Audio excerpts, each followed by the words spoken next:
यानी कि इसका मतलब ये है कि पोको वालों ने कहीं ना कहीं कुछ बातें हम लोगों से झूठी कही है, कहीं ना कहीं कुछ बातें हम लोगों से छुपाई है। पोको वाले कहीं ना कहीं यहाँ पर चिल मार रहे होंगे अपने ऑफिस में और देख रहे होंगे यार कि अभी तक इंडिया के अंदर में जो 30 से 40 हजार की प्राइस सेगमेंट थी वो तो यहाँ पे वन प्लस की थी। यानी कि अगर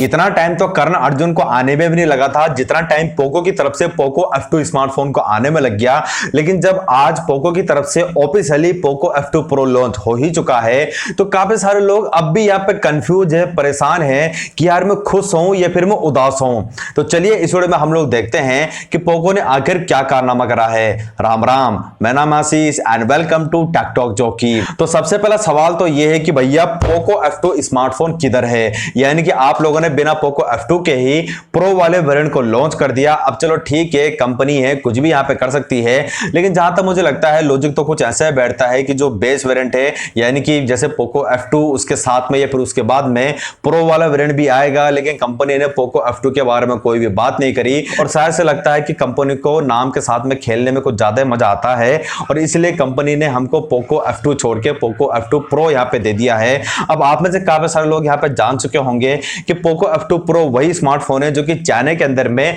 Redmi K30 के नाम से लॉन्च हुआ है। Redmi K30 Pro zoom addition नहीं। और Redmi K30 Pro के बारे में आप में से काफी सारे लोग जानते हो, तो इसके बारे में हम लोग डिटेल में बात नहीं करेंगे कि पोको में हमको ये मिलता है वो मिलता है। केवल कुछ मेन पॉइंट ही मैं आप लोगों के सामने रखना चाहता हूं और अगर आप लोगों को डिटेल में जानना है तो आई बटन और डिस्क्रिप्शन में आपको वीडियो का लिंक मिल जाएगा, उसको जाके आप लोग देख सकते हो। अब जैसे मैं बात करता हूं सबसे पहले पोको F2 Pro की, तो यहाँ पे इस फोन की जो मेन हाइलाइटिंग चीज है वो है इस फोन की परफॉर्मेंस, क्योंकि इस फोन के साथ में हमको देखने को मिलता है Qualcomm Snapdragon 865 का चिपसेट, जो कि नो डाउट यार कि काफी पावरफुल चिपसेट है। One of the best chipset अभी तक हमको एंड्रॉइड में देखने को मिलता है और साथ ही यहाँ पे हमको LPDDR5 की रैम मिलती है और UFS 3.1 की स्टोरेज देखने को मिलती है। लेकिन पोको ने यहीं पे खेल खेल दिया है यार। वो क्या खेल खेला है कि इसका जो बेस वेरिएंट है 6+128GB वाला, वहां पे हमको देखने को मिलता है LPDDR4S की रैम और जो यहाँ पे 8+256GB वाला वेरिएंट है वहां पे हमको देखने को मिलता है LPDDR5 की रैम।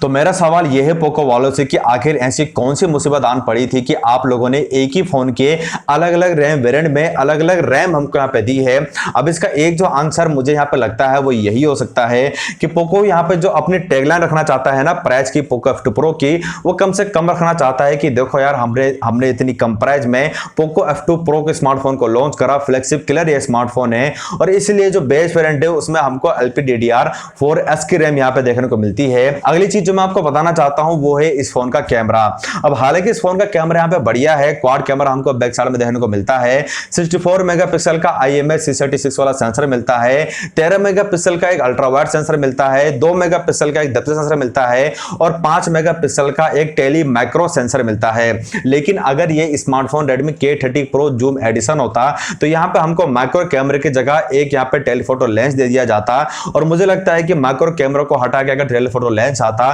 तो ये कहीं ना कहीं और भी बेटर कैमरा स्मार्टफोन यहाँ पे हो सकता था। साथ ही अगर बात करते हैं इस फोन के डिस्प्ले की, तो डिस्प्ले यहाँ पे काफी बढ़िया है। 6.67 इंच की एक एमोलेड डिस्प्ले देखने को मिलती है जो कि 60 हर्ट्ज रिफ्रेश रेट के साथ में आती है और 180 हर्ट्ज का टच सैंपलिंग रेट यहाँ पे दिया गया है। साथ ही जो डिस्प्ले है डीसी डिमिंग के साथ में आती है। अगर डीसी डिमिंग के बारे में आपको नहीं पता है तो आई बटन डिस्क्रिप्शन में आपको लिंक मिल जाएगा, उसको भी जाके आप लोग जरूर से देखना, बहुत ही ज्यादा इंपॉर्टेंट चीज है। 20 मेगापिक्सल का पॉपअप सेल्फी कैमरा मिल जाता है और सेल्फी में हमको 120 fps वीडियो रिकॉर्डिंग का सपोर्ट मिलता है। साथ ही रियर कैमरे में 960 fps सुपर स्लो मोशन और 8K की वीडियो भी यहाँ पर रिकॉर्ड की जा सकती है। 8K वैसे मुझे लगता है कि आज के टाइम पे यूजलेस सा फीचर है, बट चलो ठीक है, कंपनी ने दे दिया। और इसके अलावा फोन में हमको NFC, headphone jack, IR blaster, 4700 mAh की बैटरी, 30 वाट की fast charging, liquid cooling 2.0, MIUI 11, Android 10, ये सारी ही चीजें देखने को मिल जाती है। अब अगर सबसे पहली चीज अगर मैं मुद्दे की करता हूं तो वो है इस फोन की प्राइस। अब ये स्मार्टफोन हालांकि अभी ग्लोबली लॉन्च हुआ है, लेकिन फिर भी अगर मैं प्राइस को इंडियन रुपीज में कन्वर्ट करता हूं तो जो 6+128GB वाला वेरिएंट है ये हमको मिलता है 41,000 रुपए में और जो 8+256GB वाला वेरिएंट है वो हमको मिलता है 49,000 रुपए में। और जैसे कि मैंने आपको बताया LPDDR4S के रैम और LPDDR5 के रैम, 8,000 रुपए का डिफरेंस। तो आई थिंक अब आप लोगों को यहाँ पे बातें क्लियर हो चुकी होंगी कि पोको ने ऐसा आखिर यहाँ पे क्यों करा। और अगर मैं इंडिया प्राइस की बात करता हूं तो यार कितनी कम हो जाएगी इंडिया प्राइस, 2000, 4000, 5000, 6000। तो ज्यादा से ज्यादा ये जो स्मार्टफोन है इंडिया के अंदर में 30 से 35,000 के अंदर में ही लॉन्च होगा। अब मुझे पता है कि काफी सारे लोग यहाँ पे सोच रहे थे कि यार 30,000 से नीचे हमको पोको F2 Pro देखने को मिलेगा, लेकिन आई थिंक ऐसा शायद से इंडिया में अभी नहीं हो सकता है। साथ ही अगर मैं इंडिया लॉन्च की बात करता हूं तो यार 1-1.5 महीने के अंदर में ये स्मार्टफोन इंडिया में जरूर से आएगा, अगर इंडिया में सब कुछ यहाँ पे ठीक ठाक रहा तो। दूसरा मुद्दा यह है कि जो पोको इंडिया के जनरल मैनेजर है मिस्टर सी मनमोहन, इन्होंने अपने काफी सारे इंटरव्यू दिए थे और वहां पे कहा था कि हम लोग पोको F2 Pro में या फिर पोको F2 में Qualcomm Snapdragon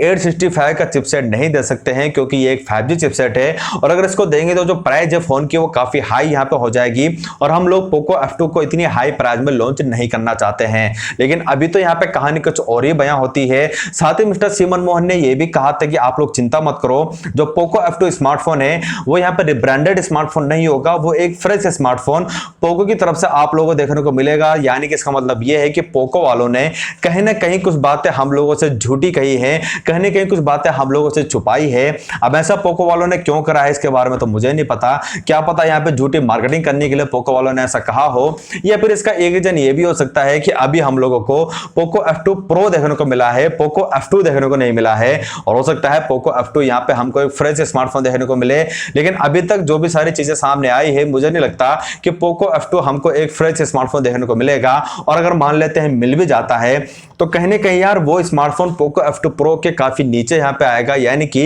इतनी बेटर चीजें हमको कहीं ना कहीं पोको F2 में देखने को नहीं मिलेगी। तो जो बेटर ऑप्शन हमारे पास यहाँ पे है वो पोको F2 Pro है और इसका 8GB वाला वेरिएंट है। अब यहाँ पे यार एक रीजन मुझे ये भी लगता है कि पोको वाले कहीं ना कहीं यहाँ पे चिल मार रहे होंगे अपने ऑफिस में और देख रहे होंगे यार कि अभी तक इंडिया के अंदर में जो 30 से 40,000 की प्राइस सेगमेंट थी वो तो यहाँ पे OnePlus की थी। यानी कि अगर कोई भी यहाँ पे रिकमेंड करता था या फिर कोई भी 30 से 40,000 की प्राइस सेगमेंट में अगर फोन लेना चाहता था तो OnePlus एक काफी अच्छी चॉइस यहाँ पे थी। लेकिन अब OnePlus की प्राइस यहाँ पे जैसे थोड़ा थोड़ा यहाँ पे बढ़ने लगी है तो कहीं ना कहीं पोको वालों को लगा कि ये जो प्राइस सेगमेंट है यार ये खाली हो चुकी है और अगर हम इस प्राइस में अपना स्मार्टफोन लॉन्च करेंगे तो हमको यहाँ पे बहुत बड़ा बेनिफिट होगा और शायद से इसलिए 30 से 40,000 के प्राइस सेगमेंट में पोको F2 Pro हमको इंडिया में लॉन्च होता हुआ दिखेगा। आप लोगों को ये प्राइस कैसी लगी यार कमेंट सेक्शन में मुझे जरूर से बताना। मैं अगर अपने ओपिनियन की बात करता हूं तो हाँ, फोन में यहाँ पे ऐसी कोई दिक्कत की बात नहीं है कि 40,000 या फिर 30,000 इस फोन की प्राइस यहाँ पे ओवर प्राइस हो, लेकिन जिस चीज के लिए हम लोग यहाँ पे वेट कर रहे थे, जो प्राइस हम लोग यहाँ पे सोच के बैठे थे, कहीं ना कहीं उस प्राइस में ये स्मार्टफोन लॉन्च नहीं हुआ। बट फिर भी यार